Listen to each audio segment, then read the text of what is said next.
हजरत इब्राहिम अलैहिस्सलाम के पास एक बूढ़ा आदमी आया, मेहमान बनकर, मजूसी था। और सुनिए, बड़ी दिलचस्प बात सुना रहा हूं आपको, यहां से आप अंदाजा लगा सकते हैं। उस बूढ़े आदमी इब्राहिम अलैहिस्सलाम अकेले कुछ नहीं खाते थे। जब भी खाना खाते थे तो किसी न किसी को पकड़ के लाते थे और उसके साथ दस्तरखान पर बैठकर खाना खाते थे। इब्राहिम अलैहिस्सलाम ने जिंदगी में अकेले खाना नहीं खाया कभी। एक बार कोई नहीं मिला तो बूढ़ा आदमी था, मजूसी था, आग का पुजारी था, वही मिल गया। इब्राहिम अलैहिस्सलाम ने कहा, बाबा घर पे चलो, खाना खा लो। उसने कहा, चलो, भूख तो वैसे ही लगी है। इब्राहिम अलैहिस्सलाम उस बूढ़े मजूसी को घर पे ले आए। अब दिखाना जो चाहता हूं वो देखिए। दस्तरखान बिछ गया, खाना लग गया। इब्राहिम अलैहिस्सलाम ने कहा, बाबा अल्लाह का नाम लो, शुरू करो, कुल बिस्मिल्लाह, अल्लाह का नाम लो, शुरू करो, खाओ। उसने कहा, इब्राहिम मैं इस खाने पर अल्लाह का नाम नहीं लूंगा। मैं तुम्हारे अल्लाह का नाम क्यों लूं? मैं इस खाने पर तुम्हारे रब का नाम नहीं लूंगा, मैं तो अपने खुदा का नाम लूंगा। इब्राहिम अलैहिस्सलाम ने कहा, तुम्हारा रब कौन है? उसने कहा, मैं मजूसी हूँ, आग का पुजारी हूँ, आग हमारा खुदा है, आग हमारा माबूद है। और मैं बिस्मिल्लाह कहकर क्यों खाऊं? मैं तो बिस्मिल्लाह कह के खाऊंगा, आग के नाम से। खिलाना हो तो खिलाओ। इब्राहिम अलैहिस्सलाम ने फरमाया, बाबा खाने का लुक़मा दस्तरखान से उठाया, रख दो यहीं। ये खाना हमारे अल्लाह ने दिया है, हमारे रब ने दिया है, ये आग ने नहीं दिया है। अगर तुम्हारा रब, तुम्हारा माबूद आग है तो जाओ, आग से खाना मांगो, उठाओ दस्तरखान से, जाओ, नहीं खिलाऊंगा तुम्हें खाना। बुजुर्ग उठ गया, बाबा उठ गया। वो 90 साल का बूढ़ा इब्राहिम के दस्तरखान से भूखा चला गया। अभी चंद ही कदम दूर गया था, इधर इब्राहिम अलैहिस्सलाम पर वही आ गई। आए इब्राहिम, तुमने उस बूढ़े को अपने दस्तरखान से क्यों भगाया? इब्राहिम अलैहिस्सलाम ने कहा, इसलिए कि वो अल्लाह का नाम नहीं ले रहा था, आग का पुजारी था, तो वो अपना माबूद समझता था। फरिश्ते ने कहा, इब्राहिम तुम्हारे रब ने कहा है 90 साल की पूरी जिंदगी में उसने कभी भी अल्लाह का नाम नहीं लिया, हमेशा वो आग का नाम लेता है। बताओ 90 साल तक उस बूढ़े को कौन खिलाता रहा? उस बूढ़े को कौन पिलाता रहा? उस बूढ़े की जान की हिफाजत कौन करता रहा? उसकी उम्र 90 साल तक खिला पिला कर किसने की? इब्राहिम अलैहिस्सलाम ने कहा, अल्लाह।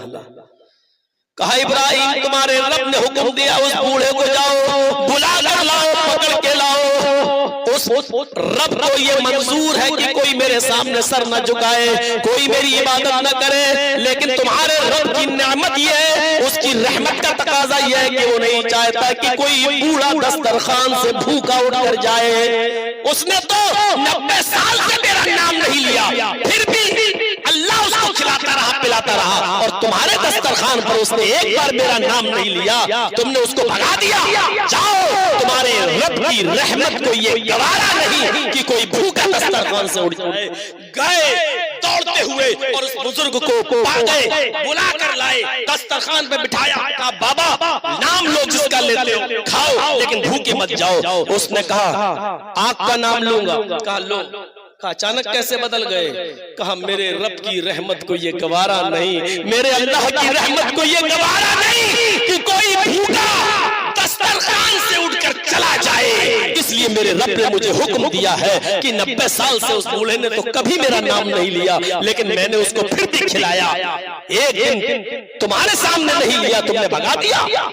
खा लो बाबा, मेरे रब की रहमत को तुम्हारा भूखा जाना अच्छा नहीं लगा। उस बूढ़े ने कहा, इब्राहिम मैं खाना बाद में खाऊंगा, जो इतना बड़ा रहमत वाला है, जो रहमान रहीम है, जिसकी नेमत 90 साल तक मुझे मिलती रही, खाने की शक्ल में, पानी की शक्ल में, सांस की शक्ल में, बारिश की शक्ल में, धूप की शक्ल में, सांस की शक्ल में, ये सारी नेमतें मुझे मिलती गई मेरे, और हम उसी की नाफरमानी करते रहे। हाय इब्राहिम, मेरा रिश्ता भी उस रब से जोड़ दो जिसको आज मेरा दस्तरखान से भूखा जाना गवारा नहीं हुआ। और उस बूढ़े ने कलमा पढ़ा और फौरन वो हजरत इब्राहिम अलैहिस्सलाम पर ईमान ले आया, यानी उनका मुती और फरमा बरदार बन गया। और इब्राहिम अलैहिस्सलाम ने उस बूढ़े का रिश्ता उसके अपने रब से जोड़ दिया। मेरे भाइयों, कुरान इब्राहिम और मजूसी बूढ़े का ये वाकया हमें सबक सिखाता है। हम तो अपनों को खिलाते हैं, अपने दोस्तों को बुलाते हैं, अपने आइज़ा और अकारिब को बुलाते हैं, लेकिन मेरे रब की नेमत का तकाजा ये है कि उसकी रहमत ये भी गवारा नहीं करती कि कोई नाफरमान, कोई मुशरिक बंदा भी दस्तरखान से भूखा उठ के चला जाए। ये मेरे रब की रहमत का तकाजा, ये कितनी बड़ी नेमत है।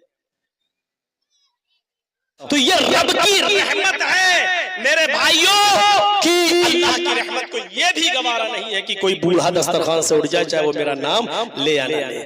चिड़ियों को देखो, परिंदों को देखो, अल्लाह कैसे रोजी देता है, और ये हमको और आपको भी देगा। और मैंने कई मिसाल दी थी। समंदर में एक मछली ऐसी है जो 40 टन गोश्त डेली खाती है। 40 टन उसकी खुराक है, एक दिन में 40 टन। मेरा अल्लाह उस समंदर की उस मछली को भी रोजाना 40 टन ग़िज़ा देता है, 40 टन खाना खिलाता है, 40 टन गोश्त उसको देता है।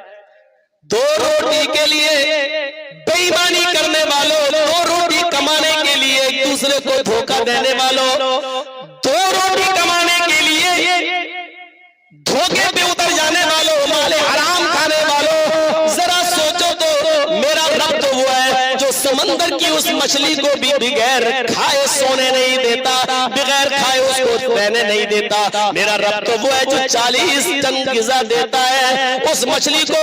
तुम्हें 2 रोटी की इतनी फिक्र क्यों हो रही है कि एक दूसरे को तुम धोखा देकर कमाओ, माले हराम कमाने पर तुम मजबूर हो गए। अल्लाह की नेमत देखो, उसकी एक नेमत मोहब्बत भी है जो उसने इस दुनिया में उतारी है। अगर अल्लाह ने मोहब्बत ना उतारी होती तो मेरे भाइयों आज मेरी माँ मुझसे नफरत कर रही होती, मेरा बाप मुझसे नफरत कर रहा होता। ये बाप सोचता मैं इसके लिए क्यों कमाऊं, क्यों मेहनत करूं, लेकिन बाप जानता है कि जो कुछ कमा रहा है, बिल्डिंग तैयार कर रहा है, मैं इसमें नहीं रहूंगा, मेरी औलाद के लिए कोई दिक्कत ना हो। बाप के दिल में ये जज्बा या अल्लाह की उसी नेमत मोहब्बत का दिया हुआ है। अगर अल्लाह ने ये मोहब्बत बाप के दिल से, माँ के दिल से निकाल ली होती तो एक माँ हमें और आपको इतनी तकलीफ के साथ कैसे पैदा करती। कि इमाम कायनात फरमाते हैं कि जब माँ बच्चा जनती है, जब माँ बेटा पैदा करती है, बेटा बेटी, और नॉर्मल डिलीवरी हो रही हो, होश की हालत में हो रही हो, ऑपरेशन के साथ नहीं, नॉर्मल डिलीवरी में माँ के जब बच्चा पैदा होता है तो उस औरत को इतना दर्द होता है, इतना दर्द होता है कि अल्लाह के नबी फरमाते हैं कि अगर उस औरत के दर्द को, उसकी तकलीफ को अगर जमीन की छाती पर डाल दिया जाए तो जमीन भी फट जाए और ये दर्द बर्दाश्त न कर सके। एक औरत ये दर्द बर्दाश्त करके अपने बेटे को जन्म देती है। ये मोहब्बत अल्लाह रब्बुल आलमीन की तरफ से पैदा की हुई है कि वो अपनी औलाद की खुशी की खातिर ये दर्द आराम से सहन कर लेती है और बर्दाश्त कर लेती है। ये उसी मोहब्बत का तकाजा है। अगर अल्लाह ने अपनी इस नेमत मोहब्बत को इस दुनिया में ना उतारा होता तो कोई माँ किसी औलाद को नहीं जनती। ये उसी नेमत का तकाजा,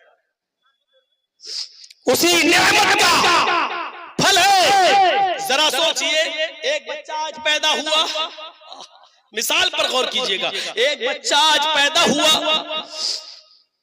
माँ आज से उस बच्चे की देखरेख कर रही है। अभी ये नवंबर चल रहा है, दिसंबर आएगा, कुछ बच्चे नवंबर में भी पैदा होंगे, कुछ दिसंबर में भी होंगे, जनवरी में भी होंगे। ये तकलीफ की औलाद का सिलसिला बराबर चलता रहेगा। सोचिए, दिसंबर और जनवरी की सख्त सर्दी में यही बच्चा बिस्तर पर पेशाब कर लेता है। ये क्या है? बच्चा बिस्तर पे पेशाब कर लेता है और पेशाब करने के बाद जब उसको गीलापन महसूस होता है तो रोने लगता है। माँ समझ जाती है कि बच्चे के रोने की वजह क्या है। अल्लाह की कसम माँ से बड़ा कोई डॉक्टर नहीं है। अल्लाह की कसम माँ से बड़ा कोई डॉक्टर नहीं है। डॉक्टर पेट देखेगा, लीवर देखेगा, दुनिया की तमाम चीजों पे हाथ रख के देखेगा, तब कहेगा और जांच करवाएगा। बच्चा जब रो रहा है तो माँ फौरन समझ जाती है कि ये दर्द की वजह से रो रहा है या ये भूख की वजह से रो रहा है या इस बच्चे ने पेशाब करके अपनी जगह को गीला कर दिया उस वजह से रो रहा है। ये माँ है और ये नेमत अल्लाह की उतारी हुई है मोहब्बत, जिसकी वजह से बच्चे की रोने की आवाज से माँ समझ जाती है कि ये बच्चे का रोना किस वजह से है। माँ फौरन अपने बच्चे को रोता हुआ देखती है, उठती है और अपनी खुश्क जगह पर, अपने सूखे जगह पर उस बच्चे को लिटा देती है और उसके बाद उसकी गीली जगह पर खुद लेट जाती है, उसकी भीगी हुई बिस्तर पर खुद लेट जाती है। मुझे बताइए माँ के दिल में ये मोहब्बत का जज्बा किसने पैदा किया है अपनी औलाद के लिए? आपका जवाब होगा अल्लाह ने। ये मोहब्बत नहीं तो और क्या है। माँ ने छोटा सा बच्चा माँ आया, छीन रहा कोई चीज, देना, माँ नहीं दे रही, बच्चे ने थप्पड़ मार दिया माँ की, अपने नन्हे हाथ से थप्पड़ मारा। बच्चे ने अपनी ताकत के मुताबिक थप्पड़ मारा। माँ ने देखा कि मेरे बच्चे ने मुझे थप्पड़ मारा और माँ ने लिया उस बच्चे को सीने से लगा लिया। बज़ाहिर मार का मामला था लेकिन माँ ने उसको मोहब्बत का मामला बना दिया। कितनी बेगैरत और नालायक है आज की वो औलाद जो अपनी बीवी की बातों में आकर माँ से कहे माँ तू नहीं समझेगी, चल क्या हुआ, अरे जा तू क्यों उठ गई, तू नहीं समझेगी क्या है। आज तुम उस माँ से कहते हो कि तू नहीं समझेगी, वो उस वक्त भी तुझे समझती थी जब तू बोलना नहीं जानता था, जब तेरे पास जबान नहीं थी, उस वक्त भी वो तुझे समझती थी। और आज तू इतना बड़ा हो गया है कि अपनी माँ से कहता है जा जा सो जा, तू नहीं समझेगी। ये अल्फाज तुम्हारे मुंह से निकल कैसे जाते हैं? बच्चे ने अपने माँ को थप्पड़ मारा, माँ ने उस बच्चे को फौरन सीने से लगा लिया।